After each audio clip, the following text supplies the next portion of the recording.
Solid Edge expands its structural and flow simulation capabilities. Starting with structural simulation, in addition to static studies for stress, strain, buckling, vibration, and steady-state heat transfer, users now have the ability to study the impacts of heat moving through parts with relation to time, also known as transient heat transfer. This allows designers to see temperature changes over time in order to assess things like heating and cooling performance.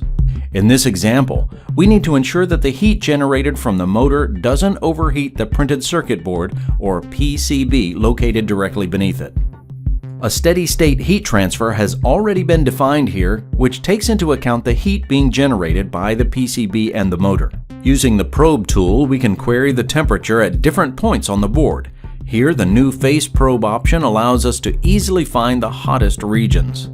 What we're seeing here is the final steady-state result of heating parts until they have reached full capacity. However, for this assembly, the motor only works for a couple of minutes at a time. As such, to get a more realistic view of the heat on the PCB, we'll use transient heat transfer to accommodate for these working times. This is as easy as copying and pasting the existing study, changing the study type, and defining the working intervals. Then the study can be solved.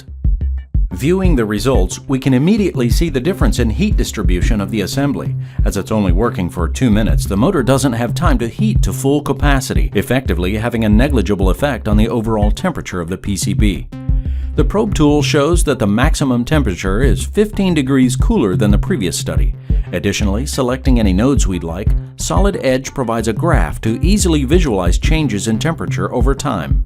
Solid Edge's transient heat transfer capability gives more precision to the user, allowing for essential visibility into heat distribution of components critical to validating your designs.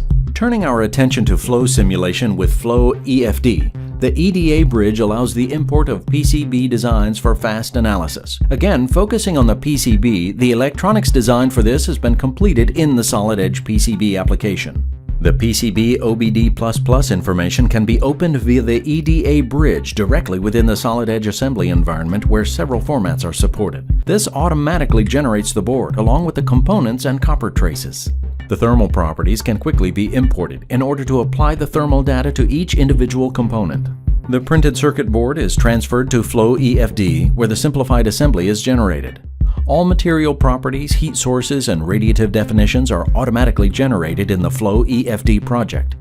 Loading the simulation results clearly shows the temperature distributions on the board and components.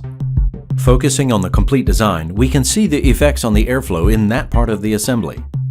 Other new enhancements include the ability to analyze the behavior of fluids moving, sloshing, or pouring using free surface technology, as can be seen here when this trailer comes to an abrupt stop. Compare this behavior to a design that contains baffling in the tank to try and eliminate the excessive sloshing. Viewing the results of the two designs side by side illustrates the benefits of the baffled design. To learn more about Solid Edge, visit solidedge.siemens.com.